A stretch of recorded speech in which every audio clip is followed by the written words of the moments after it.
Take a look at this $20 bill. The man that's stamped on the front face of every single one of these started a revolution all the way back in 1829 that is still rippling through society today. It is arguably one of the worst things that has happened to the United States and other countries around the world. But there's no way to escape it. Whether you watch TV, read the newspaper, or go online, it surrounds you. Politicians and corporations will continue down this dark path because people are either ignorant of it or willfully accept it. I am, of course, speaking of populism. We're going to build a wall. It's going to be built.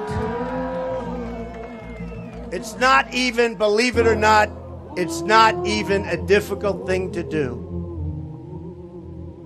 What is populism? Populism has its roots in the Latin word populus, meaning the people. But as we'll learn, the true meaning is twisted. Historically, populism emerged in the early 19th century, particularly with the U.S. Populist Party, also known as the People's Party. This was a movement that represented farmers and workers that felt exploited by the powerful banks and big corporations. If this sounds familiar, it's because politicians today use that same line of logic to convince you they are the right party to vote for.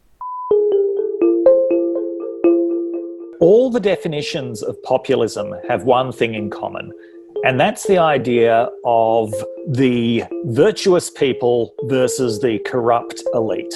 Politics is really a struggle between these elites who are only about self-enrichment versus the people who have been deprived really of their democratic rights. The US had... The rhetoric is frequently exclusionary, positioning anything non-domestic as a threat to the identity, jobs, or security of the native population. It's us or them. Tribalism in a mass form. Ironically, many calls to action come from individuals with deep ties to corporate and industrial interests. It is sad to think that most individuals would not argue with the statement that most politicians have skeletons in their closet. It truly shows how deep the corruption runs. But it can't be that hopeless. Not all politicians are like that, right? Well, let's imagine you want to run for office. You're ambitious, you have a strong drive for achievement and power. It's central to your identity. It's partly why you would even be an individual to run in the first place. You have a deep need for influence, perhaps from a genuine desire to make an impact for society, or maybe from a personal craving for validation. Maybe you started out wanting to help, but somewhere along that line, that purity faded. Now, like everyone else, you've taken the gifts, the checks from the super PACs, and all the special interest money just to stay in the game. After all, nearly every candidate benefits from them, whether directly or indirectly. Over $14 billion flows from special interests and super PACs each election cycle, legally and quietly fueling campaigns. This is what we call a collective action dilemma. This is the same phenomena that bodybuilders face. In this field, a significant portion of the competitors use performance-enhancing drugs. In return, others feel they must also do it to stay competitive. They are literally in an arms race of performance enhancement. This no morals behavior exists in all large competitive groups of people. What is a bodybuilder, let's just talk about an IFBB, like a top 100, top 50 bodybuilder in the world. What percentage of the year is he on some anabolic steroid? Including testosterone, yes. Presumably? 90 to 100%.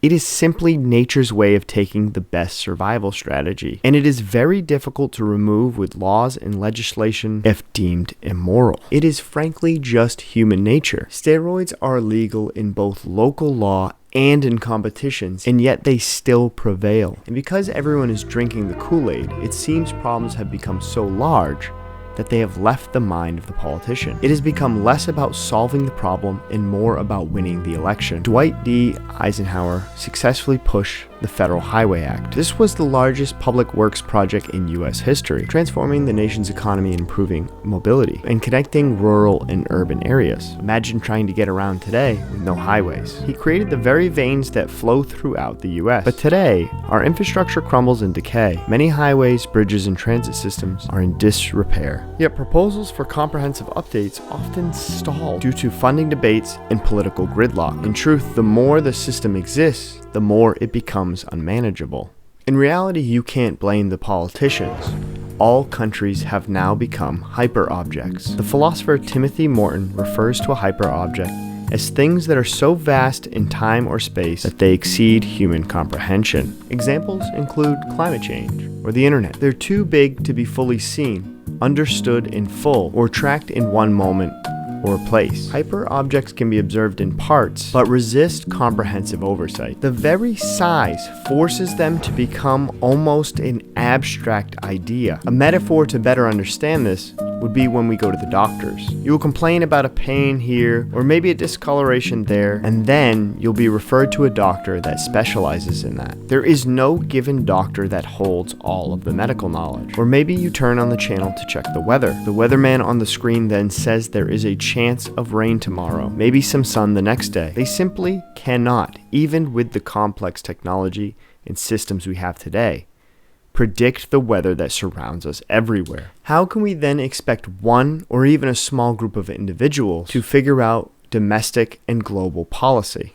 The answer is we can't. The vastness of today's global and domestic issues resembles that same overwhelming complexity. From climate change to economic instability, or from healthcare to social reform, each issue forms a part of an interconnected web that is so vast and intricate that no single perspective can grasp it in full. Yet politicians often position themselves as possessing the singular solutions to these immense problems. Even worse, the individuals listening believe them. In truth, no one wants to hear, "I don't know." But the main objective has shifted away from genuinely resolving these issues to simply convincing the masses that they have the answer. This persuasion is often curated by sound bites, oversimplified plans, and bold promises that are never met. In reality, much like a doctor can only specialize in one area of the human body, politicians rarely address the whole picture. Instead, they offer partial answers, knowing that it's more about appearing competent and decisive than actually engaging with the messy reality of these hyper-level object problems. One could argue that if they even tried, they most likely would never actually fix the system. And if they did, they would have done it unknowingly.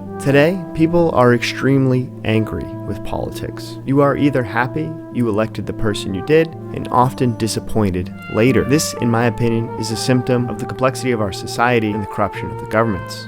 There is not much one individual can do. I can't offer solutions. I'm only one person. But this is my take on where most problems come from. But hopefully over time, we will be able to address these massive societal problems one at a time.